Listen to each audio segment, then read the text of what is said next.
Adam here with Brooksaw Antiques. Today we have this 1965 Olympia SM8 vintage portable typewriter. I'm going to show you how to use the functions and make sure they all work. Made in Western Germany and the second best typewriter of all time, along with the SM9, in my opinion, behind the Hermes 3000. But a lot of people do rank this as number one because of how durable it is. The thing is built like a tank. Excellent German engineering, also known as the Mercedes-Benz of typewriters. This thing will probably last until the end of time if you take care of it. And this one has unique font, so stick around to see that print section when I get to it. Up top is the adjustable paper guide. This helps you guide the page in straight. I'm going to line that up with the edge of the platen, which is the main roller that feeds the paper. This is the left margin. I'm going to set that on 0 and the right one around 75 to 80. And this is the paper support arm that flips up from the back. Some notable differences between the SM8 and the SM9 is the SM9 has tab set and clear on the keyboard in a switchblade style paper support arm that flips up with a button and extends. This one just has a streamlined flip, manual flip, and the tabs are manual. You got 6 options back here versus the SM9. And a lot of people do appreciate those extras. The performance is basically the same as the SM9, so those are just extras that the SM9 has. And things can go, if something goes wrong with the tab system, then the whole typewriter likely goes out, so you got to get it serviced or fixed. So this one's a little bit less maintenance over time, so a lot of people, if you don't use a ridiculous amount of tabs, will choose this option. Just it's cheaper too, and less maintenance. All right, so let's load this page. This is the paper bale that sits on top. It's got 2 adjustable rollers and a scale.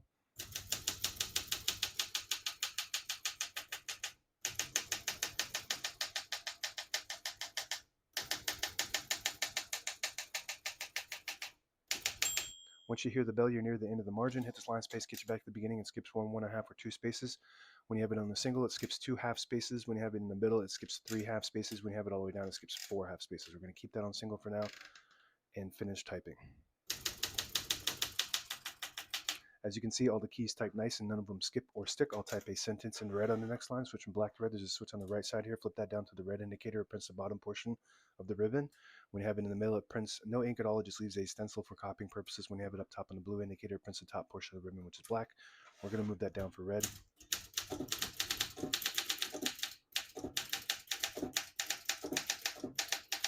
Beautiful. It's got a noticeably lighter touch than the SM3 and 4. Really smooth. And we have cursive / script, number 69 typeface, prints 11 characters per inch. And this is a little bit different than your standard script. So it's a little bit shorter and it looks just a little bit more handwritten than your typical script, which is more elegant, flowy. So this is actually, I like this better because it looks a little bit more sloppy and natural. To pull the page out easy, we're going to switch this paper release forward. It unlocks the rollers underneath the platen, allowing you to pull the page out easy or load thicker paper like carbon copy or cardstock. Make sure you flip that back before you load the next page or else it won't load correctly. You're going to flip this down for now and put the color back on black.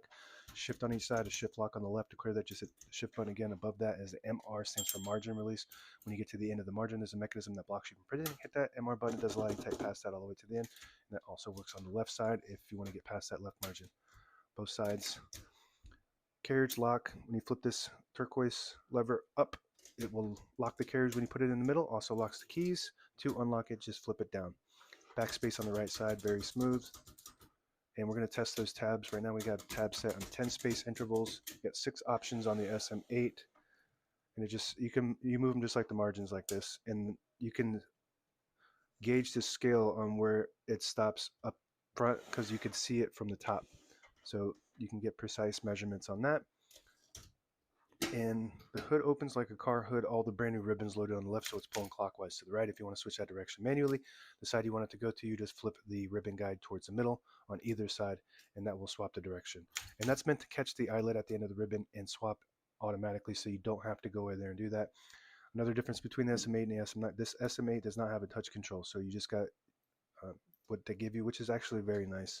It's got a very nice feel, especially when compared to any other typewriter on this planet. One of the best touches of all time. Carriage release on the right side only because it's the SM8. On the SM9, you'll have one on both sides.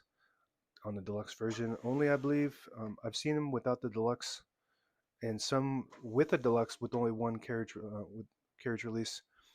So I don't know if people would just The deluxe is printed on the front here. It's a little plate.